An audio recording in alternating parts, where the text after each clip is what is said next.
Sagaidām cilvēks no Brazīlijas ir braucis. Okay, my mic is on. Thank you, Valdis. Thank you. Ciao, Riga. Good morning. I feel so at home because everybody says ciao here. I'm half Brazilian, half Italian. So, first of all, I cannot stand there. I must walk using my hands. Otherwise, I get mute. It's a great pleasure to be ending this fantastic year here. It's my first time in Lithuania. We have a quite good history between Brazil and Lithuania and immigration. So we heard a lot of good stories about the country there in Brazil. And this year was a very special year for me. As Valdis said, I work with smart cities. I'm a senior consultant for governments in smart cities. And I decided to live the world experience of smart cities this year. So I started the 10th of February. I was just double checking my schedule this year in Mumbai, in India. And after 10 months, I've done 29 countries, 45 smart city projects visited. And this is the 34th speech I'm exchanging with people talking about smart cities. And what makes me really, really happy that it's happening. Smart city is happening. The whole world is moving to a direction that we are making our lives better. And that is the main objective. As I said, I'm half Brazilian, half Italian. Now I live in Italy. We decided to move to Italy after 8 years in China, exactly to be in the middle point and to be traveling the world in the easiest way, trying to reduce the cost for the family. But I decided also to put my whole family in the context of smart cities. We live in a very small city, just 4,000 inhabitants. When I met my wife first time, I was living in Beijing, 9 million people in one district in Beijing. We went to her hometown, 4,000 inhabitants in Italy. And this year, I told her, this would be the year of transformation. We cannot just be passive talking or discussing smart cities, but we must be doing something. So I was talking so much about this that I convinced her to become a politician. Now she's one of our councils, our aldermen in our cities, and she's responsible for the smart city project there. And I try to be at home as more as I can, but when I'm not, I stream what I'm doing to them. So today, Casper, thank you very much for your speech. I don't know where you are now, but I put in my son also to watch the first video, Casper speaking. And the thing that my son is just 6 years old, and I'm trying also to develop these feelings of being entrepreneur and start thinking out of the box. And when Casper finished talking, the thing that my kid was now chatting with me, with my wife, was that, now it's raining in Italy, so it's daddy's fault because he's Brazilian. Thank you for the example of the butterfly Amazon raining in Italy. It's the thing that he really kept for him.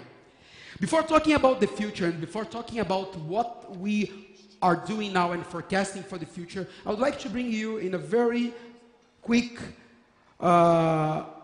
turn around our own history. If you think about when everything started, Big Bang, we are talking about 13.8 billion years. Our planet is quite new, it's just 4.5 billion years, and it took us 1 billion years to start having the first kind of life in Earth. And then more 3.3 billion years to evolve to the condition we are now. Human beings, intelligent, Homo sapiens.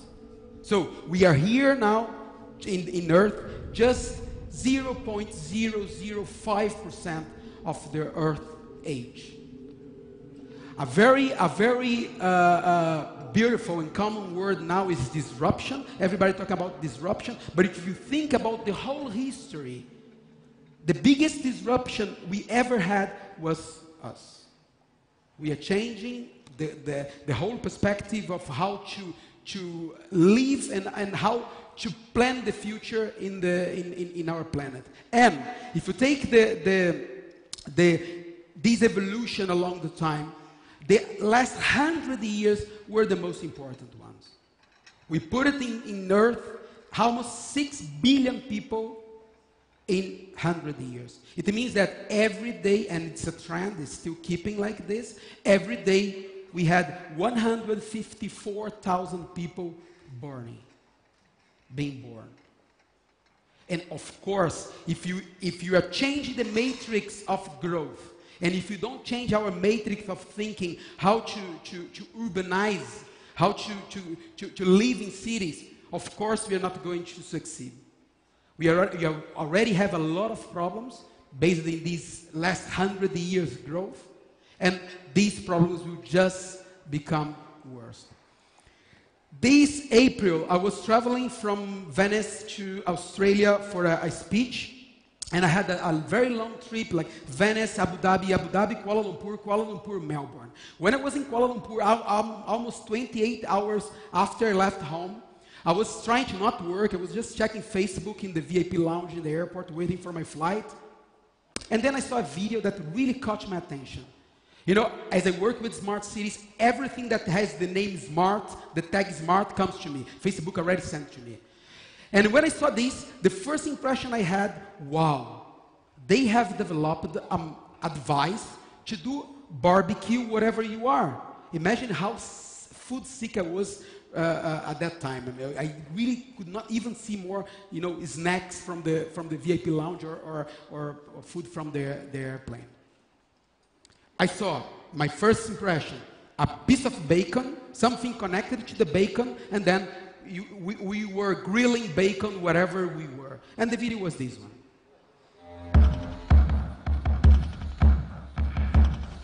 We're looking at Oscar, the first human modular prototype that is able to live in various setups.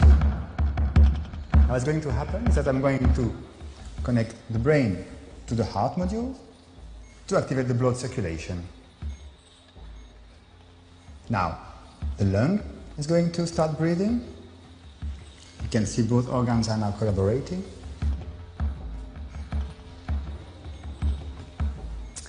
I can add a kidney module. And if I add a limb module, I start actuating the organism to move. Now I was not hungry anymore at this time, huh? Which is 37 degrees. But very curious. If I add another limb, Oscar will recognize it and beneficiate from new possibilities.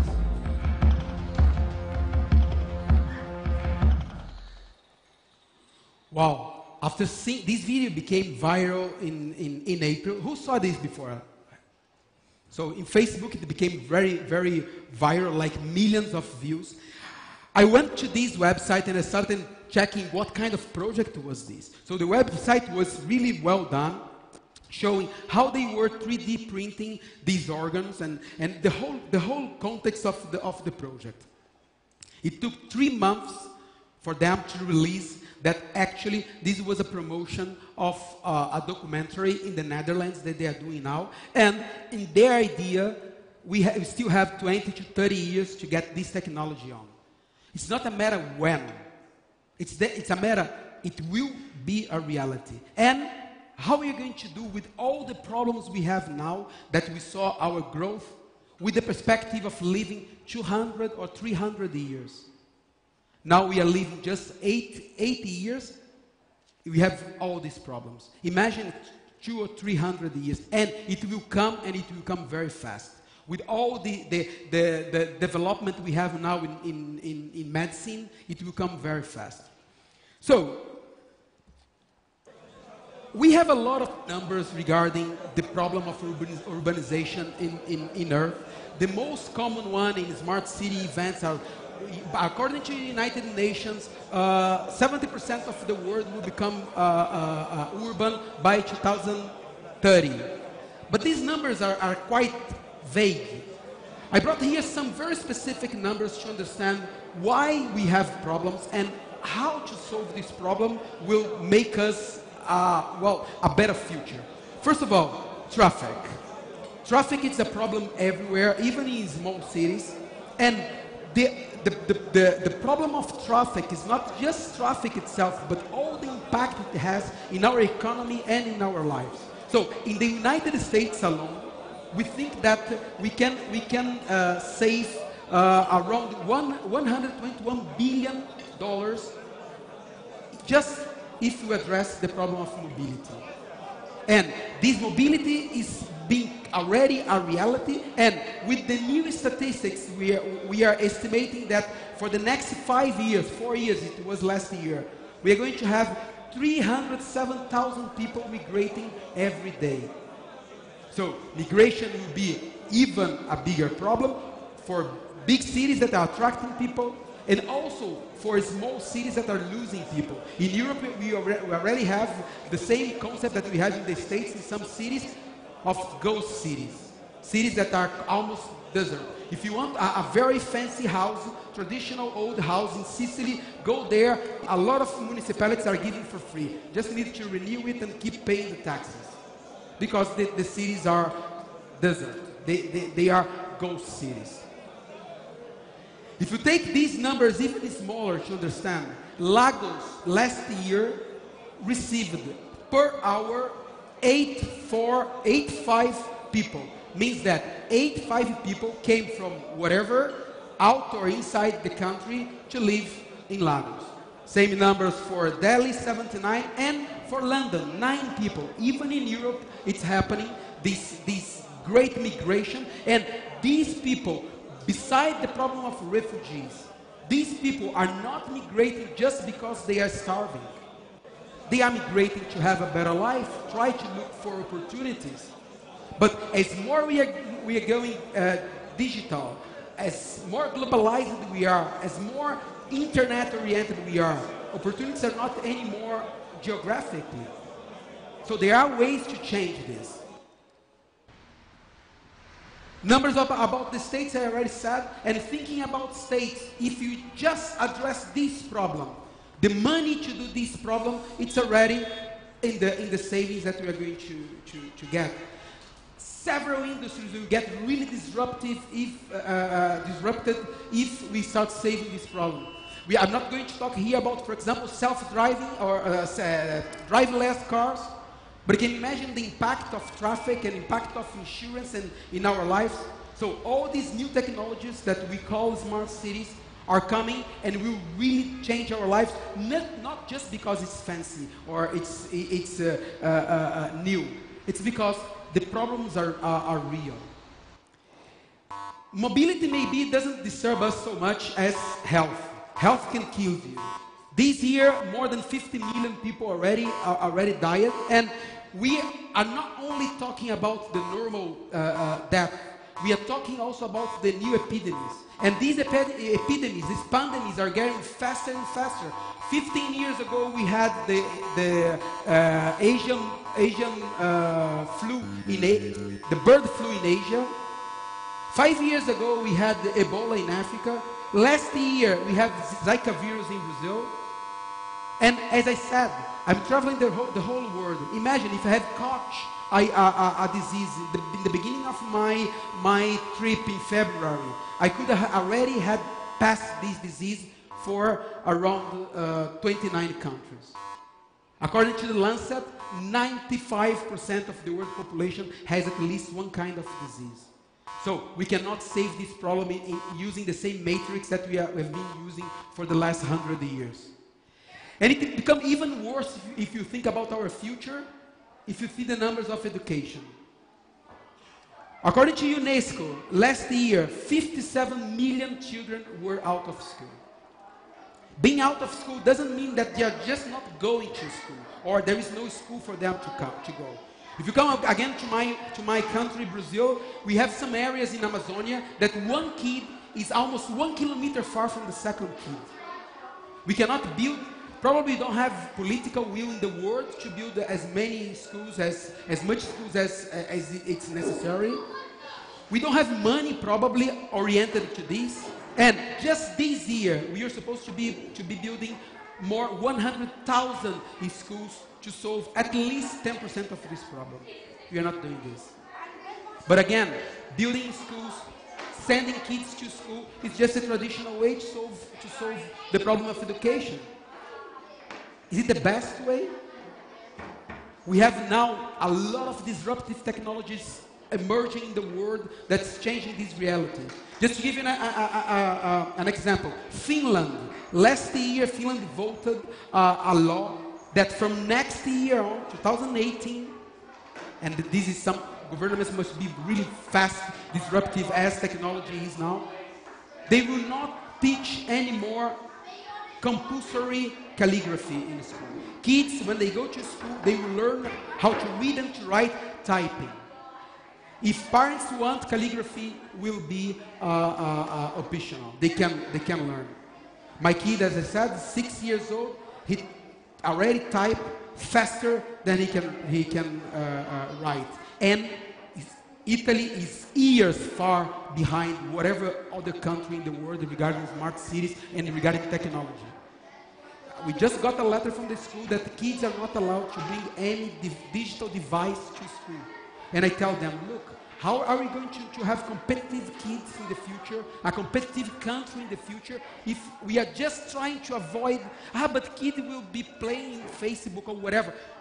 Bring our reality inside their reality. If we had a school, or if you had homework gamified for my kid, he would be studying 24 hours a day. I am sure that's also the reality for you. I have another kid that's 2 years and a half. She goes to TV and she started doing this. And she looks in our face like, why technology is not working? For her, there is no sense of wires, there is no sense of keyboard. She wants gesture communication, as she has with the tablet. This is the new generation. And I'm going to show you that we are not doing smart cities. We are getting pushed to do this because our society is getting smarter. So, good news are that, yeah, we have already started doing something. When we come to this definition, traditional definition of smart cities, in the books, we learned that it comes from more or less from the 80s in the States, when they started to using technology, and only technology, to address some problems. At that time, technology was the main driver and also the main objective or result of doing smart cities. At that time, we had one city, one company, and big companies like Cisco, IBM, Verizon became really important in this field. But it was 40 years ago. So, I'm doing now a new doctorate in the Netherlands, exactly studying smart cities, and I have to do a smart city definition. The first sentence is the sentence that Valdis told us. A smart city is a place that we really feel that everything is conspiring to make our lives better. It's a very romantic definition. I love it. It will be my next year. My advisor hates it, and I have to really write a formal definition for my thesis. I have already researched and put it together 150 definitions. And I come to 5 elements that my definition should have. First of all, it was, and it will be more and more about technology. Technology is definitely the main driver. We are talking about, and when you talk about technology, a lot of things is happening now. Everybody knows that we are living or starting this new era called the 4th Industrial Revolution. That's technology. But the third one was also technology. What's the difference? Speed, velocity. Everything is changing very, very fast. Who has a 3D printer at home? I don't. Nobody. But when I was in February in MIT, I visited the 4D printing department. They are doing 4D printing. Who has already heard about 4D printing? The 4th dimension is time. Products will be adapting itself or themselves along the use. Imagine a cloth that I use, that when I'm here, the temperature is 30 degrees, all the fibers are relaxed. When I go outside, the fibers will get compressed to make it warmer my suit. This is already a reality, and we still don't have 3D printing. So technology will be part of this. And we're talking about ICT, information communication technology. When it started, it was just IT. And we are also talking about IoE, Internet of Everything. It's even a stage up comparing to Internet of the Things. Now we are talking about people inside these big network, and also analytics. So all these data that also Casper was talking about will be analyzed and processed in order to solve problems. Second, all and any smart city projects that are succeeding now in the world, they are citizen-centered. And this is a big change. Before, again, we were researching technology. Now, technology are coming to address a problem that is related to citizens, to people. And of course, the main result we want, it's a better life. You can say whatever you want. You can say that these machines will take our jobs. Maybe we work a lot and it's not necessary, or we are used to work 8 hours a day, but why? In the future, we are going to have these robots substituting, that has already happened, technologies changing or substituting manpower since the second revolution, industrial revolution. Doesn't mean that we have less jobs now. We have even more jobs now. It's just a way that we must change our mindset. Smart city is not a trend. Smart city is a mindset change. And then, all these perspective should be considered under two new concepts. First, new economies. We are talking about creative economy. We are talking about sharing economy. We are talking about circular economy. And when it comes to our lives, we are talking about also co-creation. And that's why all these concepts I'm bringing to you, I call it City Smartup. That is to revise all the concepts of smart cities under the new fundamentals, new concepts of startups. You must think your city as a startup. And then, of course, co-creation, everything is related to this. And last and not the least, it must bring to cities resilience. It means that it should work to big cities as metropolis, but it also should work for small cities. And it's really, really starting happening. In India, for example, this urbanization problem, India is just 39% urban. We are forecasting 300 million people migrating from countryside to big cities in India for the next 30 years. It's the place I see that smart village concept is most developed. We must avoid this migration. We must give resilience to these small cities as well. It's even not talking about attracting talents. We're talking about not losing your citizens. But again, that's the question. It's very clear we are using technology. Also very clear we are facing a lot of problems that is scaling, will become worse in the future. But really, why do you need smart cities? And the answer I already gave to you.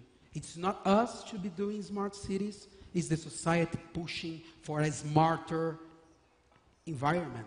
Because society, or this new society, is getting smarter. We had this maximum saying from the Greeks and the Romans that human beings are intelligent and people are stupid.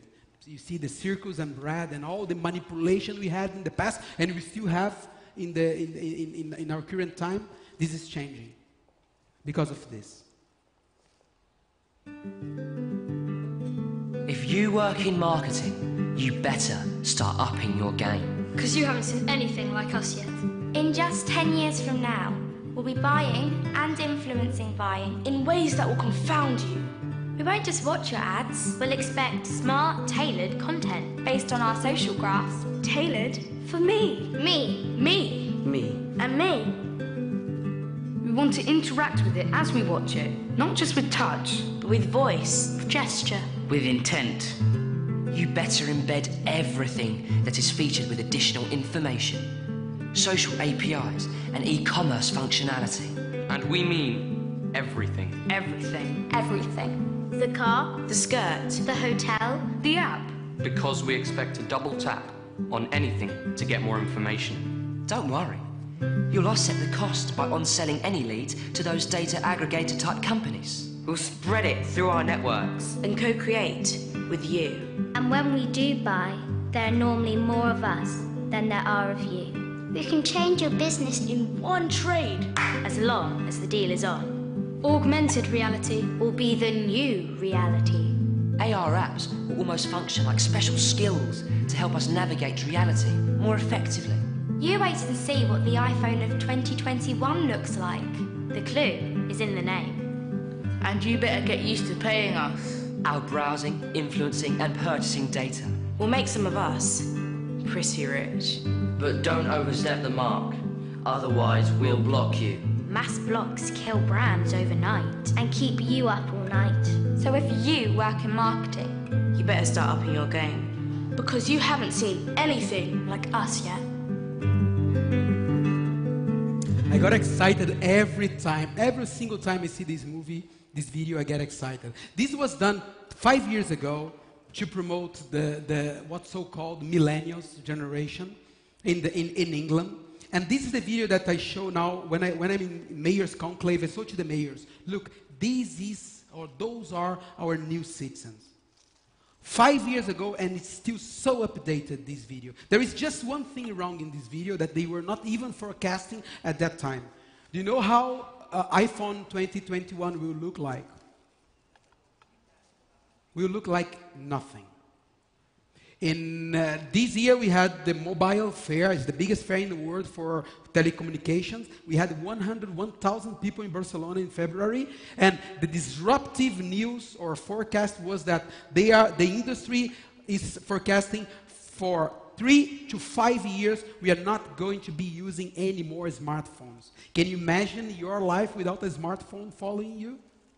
We are going to this IoT generation, and we are being connected through sensors, us and everything, and that's why you call IoE, Internet of Everything.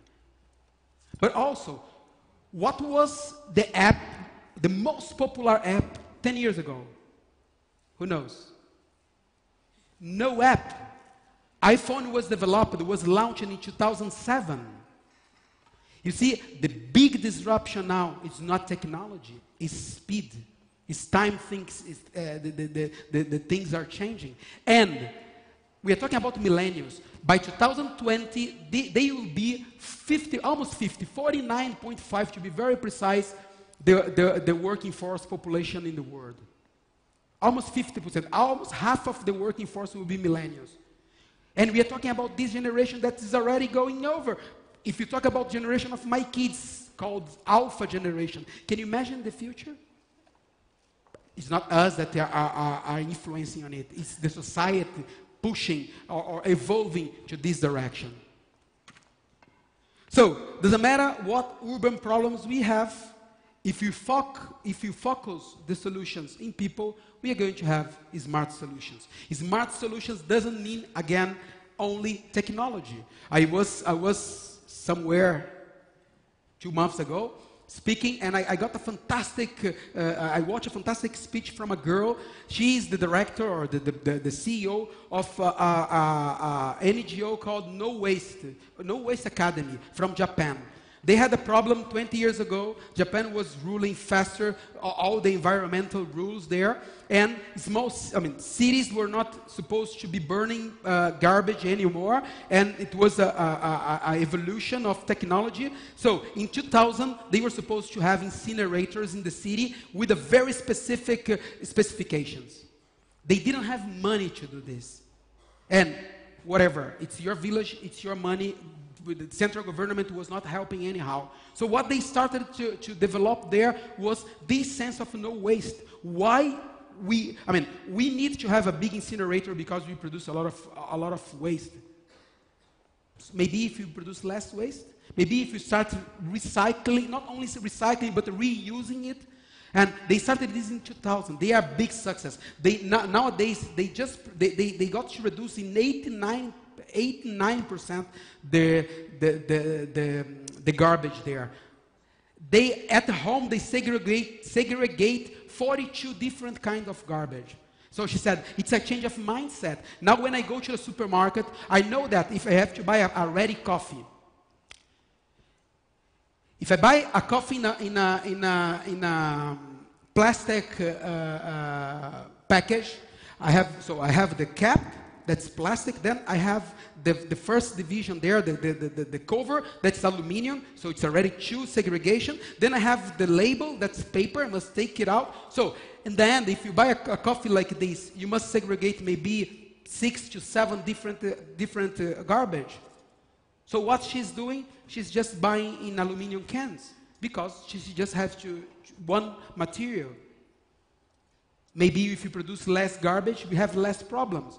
And this, I'm coming now to the concept of city Smartup. And before our colleagues were also saying that the planning now must be much faster and implementation must be faster. And it's exactly what's happening. Again, back to the garbage. Copenhagen has a very nice project. They had 20 years ago, 15 years ago, a project to produce energy from the garbage. That's okay. And they run a PPP to do public-private partnerships to do this. Forecasting that the population was growing and also the garbage production was growing. So it was done an investment for 25 years, return. And what's happening what happened in the last 10 years is that population grew as it was planned, but garbage reduced by half because people were more aware. So what's happening now, they basically from the city, they don't have any more enough raw material to produce the power. So the cities, the surrounding cities are not treating their garbage anymore. They are just selling to the power production. Just selling raw material. It's good from one point, but it's also a lesson for us that we should plan short term now, because all these technologies are coming over and over, disrupting the old technologies. So it comes the concept of city Smartup. Basically, we have developed the 4 tips or tools to frame the first ideas of doing smart cities. And even that's the good thing about smart cities and use of technology. We really can bypass very fast the traditional stages of growth that we had in traditional cities. So if you have done anything till now, fantastic. You are not from zero. You already jumped to another technology that will solve a lot of problems that before the technologies were not solving. You see, who had already heard about Hyperloop? Hyperloop, it's a project from Elon Musk. The idea is to transport people inside capsules. Remember in the 80s in the States, we had this mail inside the buildings that you put the letter, whatever, message inside the capsule, and there was a system, vacuum system, and it was going very fast. They want to do the same thing with people now, and as crazy as it looks like, they already got a contract. So this was 4 years ago idea of Elon Musk, come with new solutions for mass transportation. These guys from Hyperloop put this solution. He said, okay, he put it together some friends in Silicon Valley. Well, let's do like Casper playing poker. Let's put some money on it. $300 million they put on it. They are already piloting the project in the desert of California, and they have already a contract with Abu Dhabi, Dubai. They would do Abu Dhabi, Dubai from 8 to 12 minutes. And I was exactly there in Dubai speaking in Middle East Rail, sharing the stage with the president of Hyperloop when they got the deal. And the disruptive thing was not only the technology, was the cost. It will cost around 60%. It means that's 40% cheaper than a traditional fast train system. Countries that has no fast train, even probably in the future, will even not invest in fast train because we are going to have other technologies. So, first tool, sharpen your pitch. Remember, citizens, people, they don't want a new city. They just want a better city. The DNA of your city, the history, the tradition, it's really important. This is exactly what makes people make people feel part of a community. Use all of these competitive advantage as a city to develop your concept of smart city. Second, keep it simple. Sometimes I come invited by governments to see the project, and they have like a 1,000 pages report from a very brandy consultants company with a master plan for $300 billion. First question is, do you have the money to do this? Oh no, of course not. Why are you planning 100 years, 100 trillions of dollars if you don't have it? Solutions today are much cheaper and much, much simpler than we had a case in Brazil of it really comes to almost ridiculous to show how sometimes we are blind as entrepreneur, and solutions are already there. A bus driver, very low educated, he decided, he was always late as always, and people were complaining, so he decided by himself to write in a paper his telephone number, and he gave to everybody that was coming at certain time, because it was a rushing time, very recurrent guest client. So this is my number. I'm doing a WhatsApp group, so you can communicate. I cannot because I'm driving, but you can communicate telling if I'm late or I'm not late. Come on, the solution came from a driver, and the solution is already there. Maybe the entrepreneur is thinking about, no, let's hire people to develop an app. It's ready. Of course, you can make it better, but it's ready. Solutions are there. Third one, and very important, and our minister started exactly saying that, well, more important than the budget is the will. And it's exactly this. Don't ask how big is the budget of your city to do smart cities. Ask what you can give back. And now with this creative and sharing economy, a lot of new disruptive companies are willing to cooperate. I was following the project in Rio de Janeiro. We got the investment. We invested to have the state-of-the-art IBM command center in Rio de Janeiro for the Olympics and for the World Cup. When they switched it on, imagine 200 screens, 33 different agencies inside controlling the city. When it comes to traffic, Rio de Janeiro had just 800 cameras. I have more than 800 cameras in my house. And that was the question of IBM. Are you joking? You want to control your traffic with 800 cameras? Just to give you an idea, London is the best CCTV city network we have in Europe, 16,000 cameras. Moscow, the biggest one in the world, Moscow, it's a real big brother, Citizens Big Brother, 140,000 cameras. 8 cameras is a joke. Rio did the calculation very fast. Just to double to 1,600, it's still nothing. They would spend more than they have spent to do the whole command center. How to solve the problem? Have no money? Politically speaking, I have already invested what I have to invest. Citizens need, because when you come to smart city, in places that we still have problems with violence, health, education, people start asking, why are you spending my money on this and not on that? The CDO, Chief Digital Officer of Rio de Janeiro, took a plane, went to San Francisco, talked to a company called Waze. Waze was just going from Israel to Silicon Valley to start working on the IPO. Do you have Waze here? Do you use Waze, the GPS that you drive and you exchange some information? It's co-creation. You give ideas, you give information, real-time information, and you can also help with the map. From night to day, in a win-win situation, I don't pay anything, you don't pay anything. Rio de Janeiro jumped from 800 cameras to 1.2 million users sending information to command center what was happening in the traffic. In the same trip I did to Australia, I stopped back in Malaysia, also another speech. The mayor of Selangor was very, very was not Selangor, anyway, a secondary city in Malaysia. He was very, very happy because they had bought the Waze solution for traffic management. Waze piloting Rio de Janeiro, and it became at least a service platform for them. So what can, as I said, as I saw today, that you are really taking a very important position in among the Baltic countries.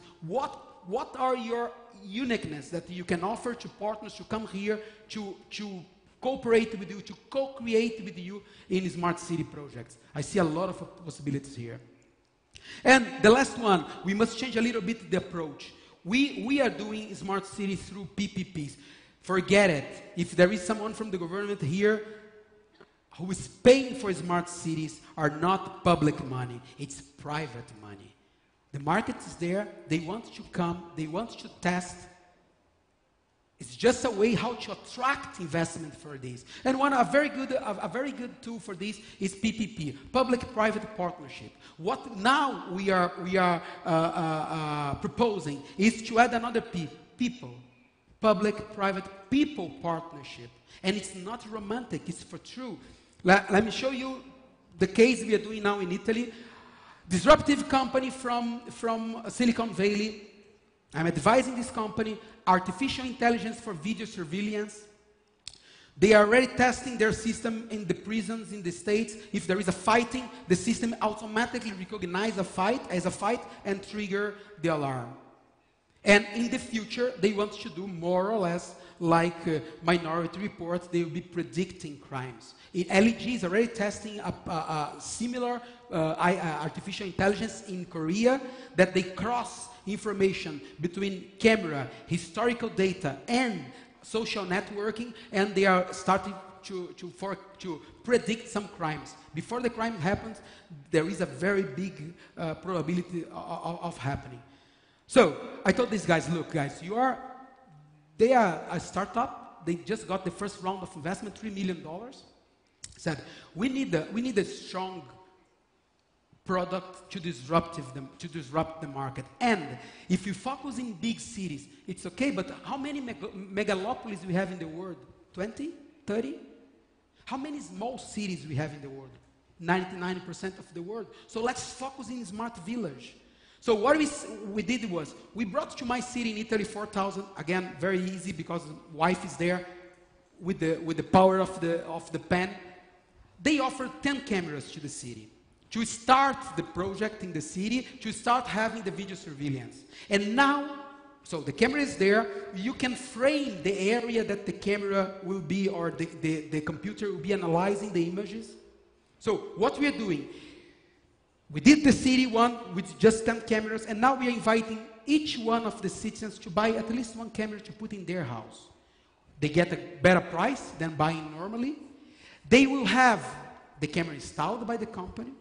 They will have their perimeter monitored by the artificial intelligence, and they will donate the public image to City Hall as open data.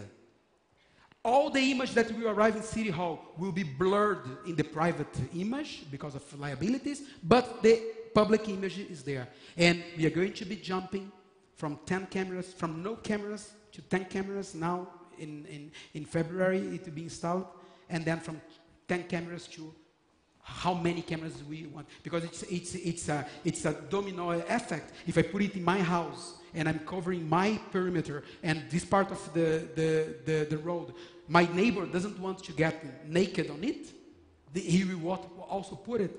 So we are doing a crowdfunding smart city project, and we are not asking money for the citizens because they are already taxpayers.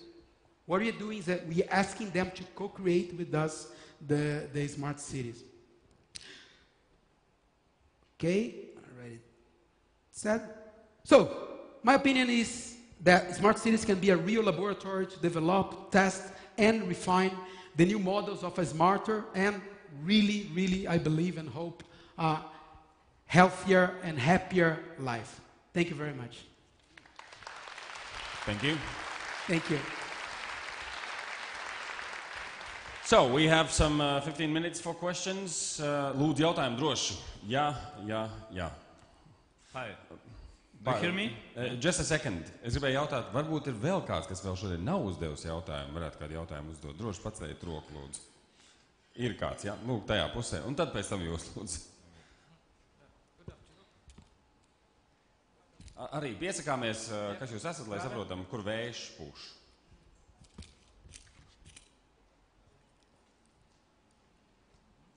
Sveiki. Yep. Dmitry Kostoyanskis, Koton, LIAA attīstības directors. Good afternoon. I'm Dmitry Kostoyansky from LIAA, a small city here in Latvia, 200 kilometers away from Riga. And in 20 years, our population decreased for half. Help us. Any practical ideas, please. Great, it will be a pleasure. But again, I think when you talk about smart city, you talk about resilience. And if this is your problem, we must address the problem. But I assure you, there is much more money around to do projects than good projects, or at least well-framed projects to get investment. I was invited 6 months ago to be part of advisory board of investment group from the States. These guys are 10 companies. They put together a group to invest in smart cities for our investment funds that were used to do real estate. So they are really focusing in infrastructure. Then we have Cisco, local Cisco there in Pittsburgh, and Michael Baker's is a big contractor. And then they gave me $1 billion to invest in smart cities, and we are still short of projects. But it's not donation, it's not lost money, it's really projects that must have economical sustainability. That's why I'm very happy to be speaking for entrepreneurs. We must really pair with cities and with the officials in order to, because when you talk about smart city, there are a lot of, these romantic views of, ecological sustainability, social sustainability, yes, but it must be also economic sustainability. The word, the last example I give you, and for me it's really, this is the glass with half water, right? Can be good, can be bad. The word is really, really digitally included. I saw a project of Cambridge University in Tanzania that businessmen there, they have a big problem, shortage of energy, power supply. Just few hours a day they have energy in the city. What the business are doing now, they are putting solar panels, not to put energy in their business, to sell recharge for cell phones. People need to recharge the cell phone to get connected. There is no energy at home. They go in a shop, they buy the recharge in Tanzania. Then I went with Boston Municipality to Rio de Janeiro to see a project in favelas, in the slums of Rio. Same thing. I mean, very poor. Government has not arrived there yet.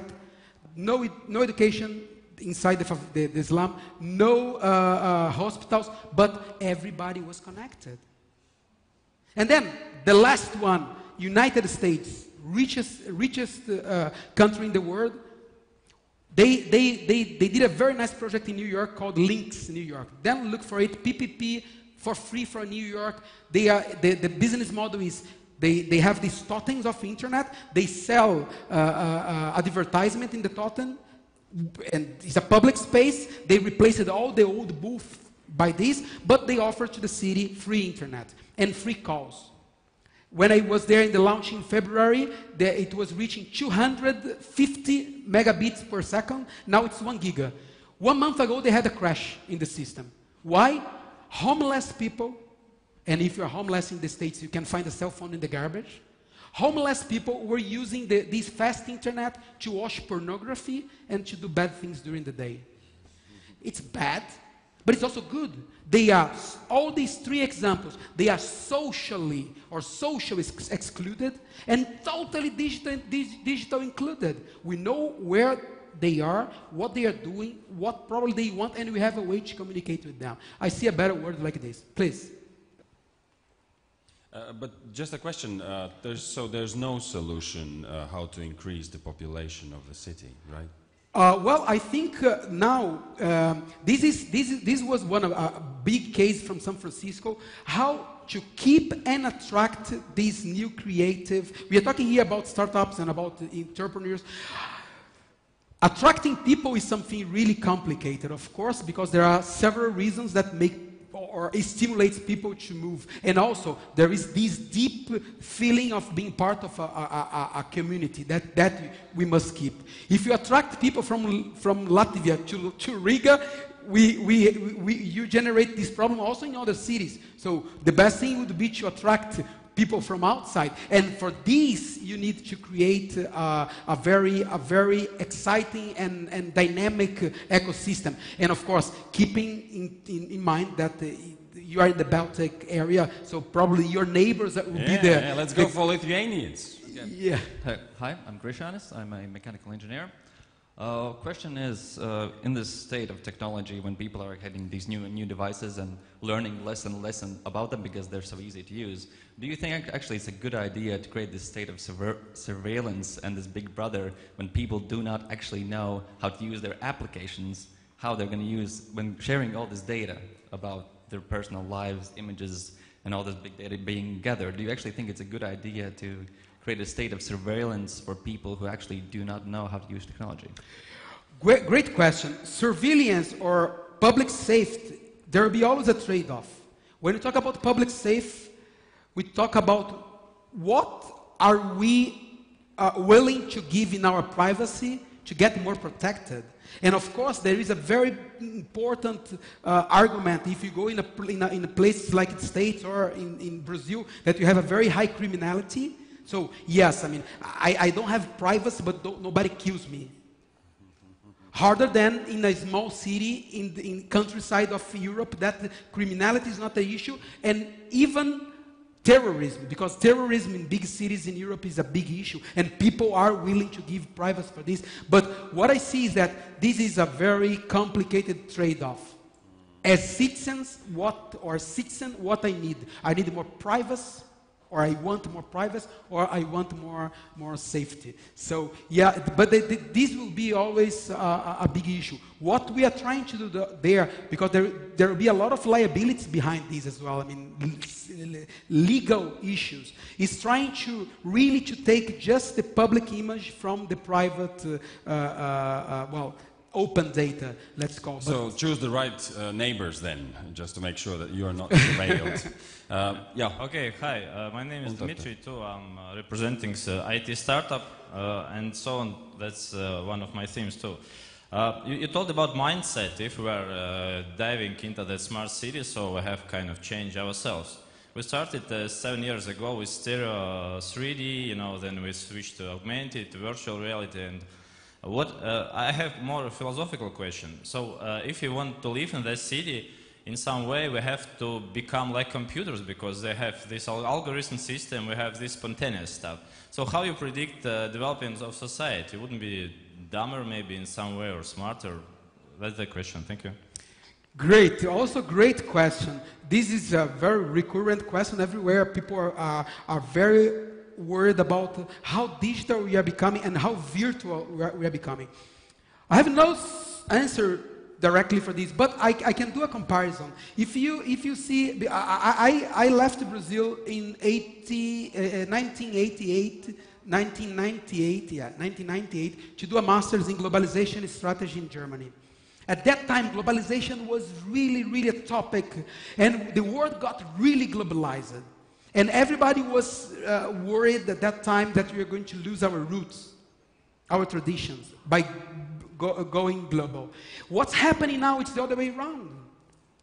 People are becoming more local. People are paying attention a lot in their roots.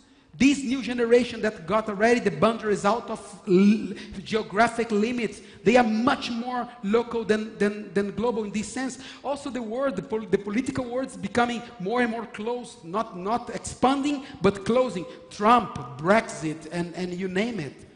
Italy now rising, losing. So what I think is that we didn't get yet the peak, I mean the top, but then I think, as always happened, we have a cycle of rehumanization, and I think we are never going to lose the contact. However, digital technologies will help us probably to get more in contact in a virtual way. See what was shown there also by Casper, that how